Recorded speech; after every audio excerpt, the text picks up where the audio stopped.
속보, PSG 나세르 회장 폭탄 발언, 제 생각에 6에서 8년간. 제 생각에 6에서 8년간. 이강인은 폭탄 발언에 현지 난리 난 상황 디귿디귿.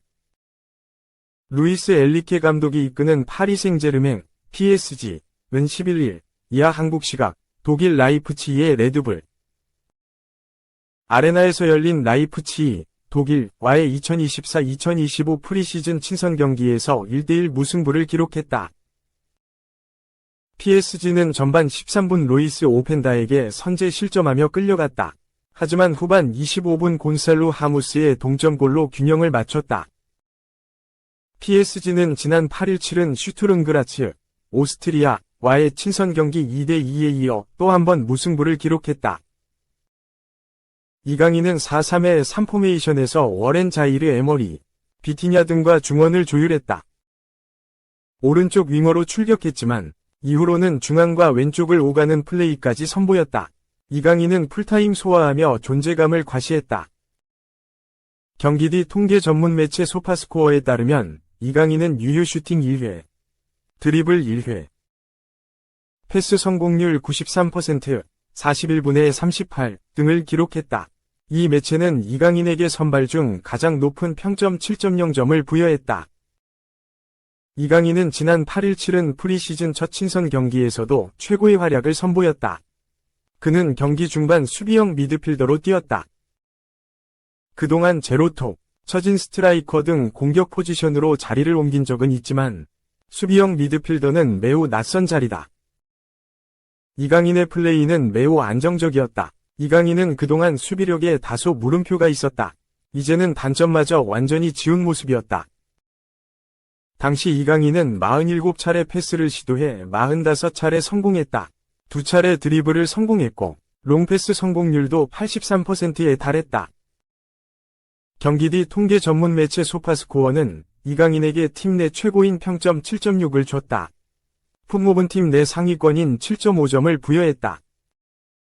새 시즌 기대감이 넘친다. 이강인은 지난 2023년 여름 이적 시장을 통해 레알 마요르카, 스페인을 떠나 PSG에 합류했다. 그는 2022에서 2023 시즌 스페인 무대를 평정했다. 스페인 프리메라리가 36경기, 선발 33에서 2840분을 뛰며 6골 -6도움을 기록했다. 이강인은 당시 전 세계에 뜨거운 관심을 받았다. 그는 PSG의 유니폼을 입고 새 도전에 나섰다.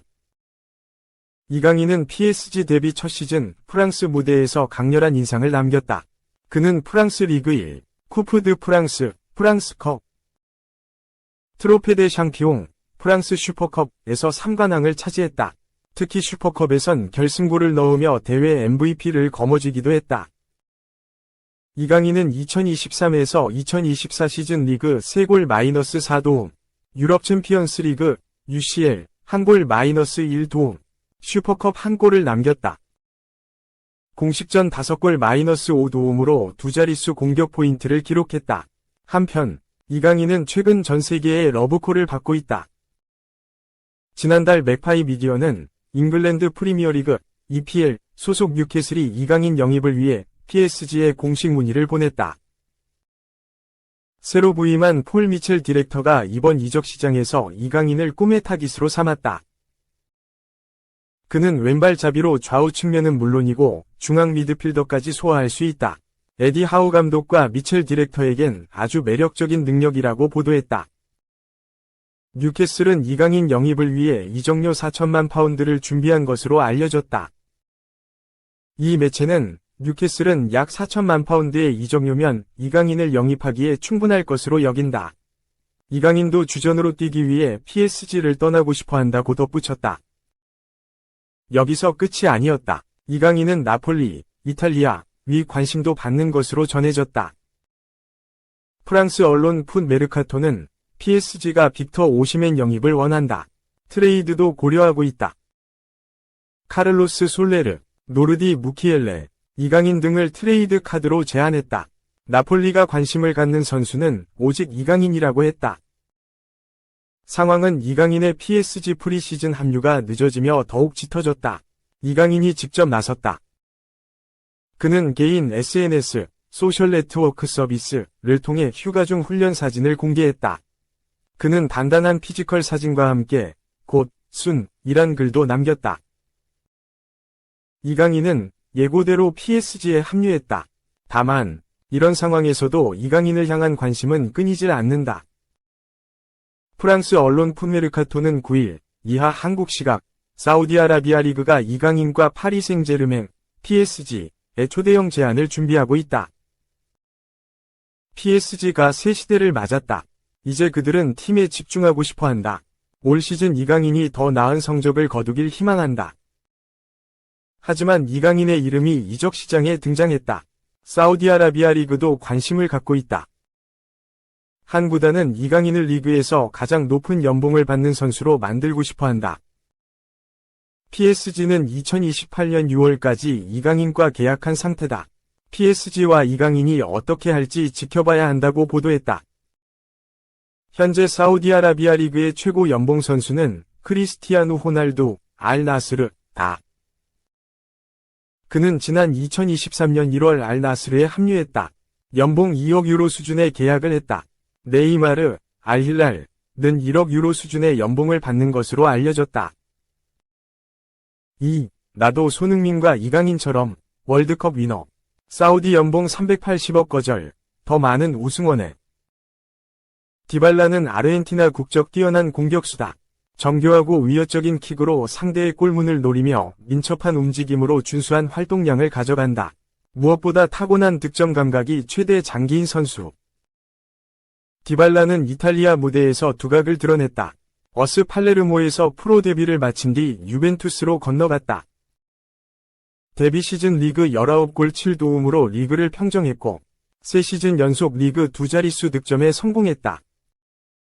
초반은 좋았으나 시간이 흐를수록 디발라의 입지는 점점 좁아졌다. 반복되는 부상과 득점 감각 저하로 인해 주전 자리를 두샨 블라호비치와 페데리코 키에사에게 내줬다. 최근에는 AS 로마에서 뛰고 있다. 유벤투스는 디발라와 재계약하지 않았고 로마가 자유계약 선수 FA로 이적료 없이 데려왔다. 로마에서 다시 부활했다. 첫 시즌 모든 대회 18골 8도움을 기록하며 로마의 유럽축구연맹, 우에파, 유로파리그, UEL, 준우승에 크게 기여했고 지난 시즌에는 리그 13골 9도움을 올렸다. 디발라는 월드컵에서도 우승했다. 2022 카타르 월드컵에서 아르헨티나 대표팀의 승선에 우승을 달성했다. 비록 준결승전과 16분, 결승전, 1분, 두 경기에만 나서며 출전 시간은 적었으나 우승의 기쁨은 나눴다. 여전히 세리에 A에서 통할 수 있음을 증명했지만 디발라도 SPL의 관심을 피할 수는 없었다. 기량이 전성기 시절보다 하락한 것은 당연했고 1993년생으로 30대에 접어들었다. 최근 SPL 클럽들은 30대에 접어드는 선수들 대부분에게 막대한 연봉을 제시하는 경우가 많다. 디발라도 마찬가지였다. 유럽 이적 시장에 능통한 니콜로 스키라 기자는 11일 한국 시간 디발라는 SPL 클럽의 입찰을 다시 거부했다. 알카디시아는 2028년까지 연봉 2,500만 유로 370억을 제안했으나 디발라는 로마에 남기로 결정했다.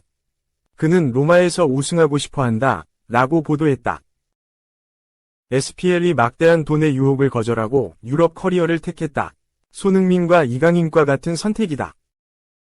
손흥민도 SPL의 관심을 뿌리치고 유럽에 남는다는 뜻을 밝힌 바 있고 이강인도 최근 프랑스 푸메르카토에 따르면 SPL의 리그 최고 수준 대우에도 불구하고 파리 생제르맹, PSG에 남겠다는 의지를 밝힌 것으로 알려졌다.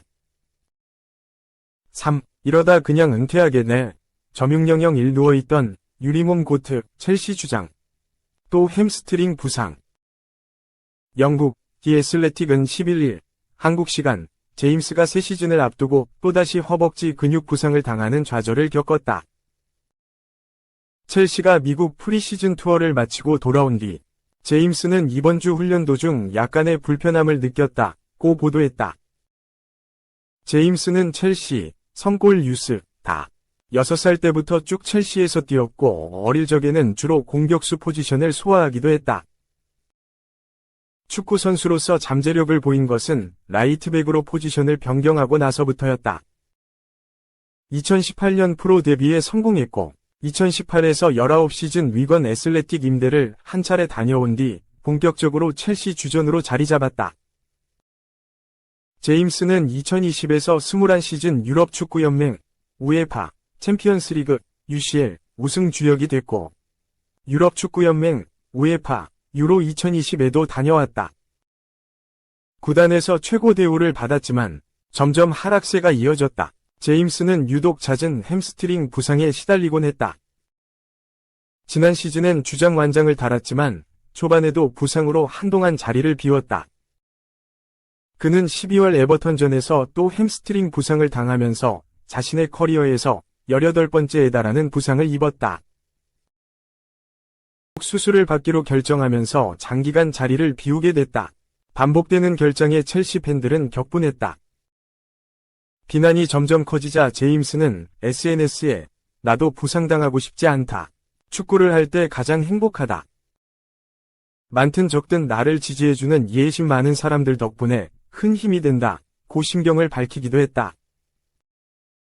이후 시즌 종료를 앞두고 노팅엄 포레스트전에 복귀했다. 하지만 바로 다음 최종전에서 레드카드를 받고 퇴장당하면서 다음 시즌 4경기 출전 금지까지 확정됐다. 2024년 들어 제임스가 공식전에서 뛴 시간은 겨우 2경기 30분 남짓에 불과했다. 이 여파로 제임스는 유럽 축구연맹, 우에파, 유로 2024 명단에도 탈락했다. 프리시즌 동안 복귀에 나섰다. 친선 경기에 꾸준히 출전하면서 렉섬, 셀틱, CF 아메리카, 맨체스터 시티, 레알 마드리드까지 5경기에 전부 뛰었다. 그러나 또다시 햄스트링 부상 소식이 전해지면서 팬들의 원성을 사게 됐다. 축구 통계 매체 트랜스퍼마크트 기준으로 이제 제임스가 부상으로 뛰지 못한 날은 600일이 넘는다. 다행히 심한 부상은 아니라는 소식이다. 매체는 제임스가 경미한 햄스트링 부상을 당했으며 인터밀란과의 마지막 친선 경기에는 결장한다고 알렸다. 일단 개막 후에도 출장 금지 징계로 제임스는 9월 본머스와의 리그 4라운드에서 복귀가 예상된다.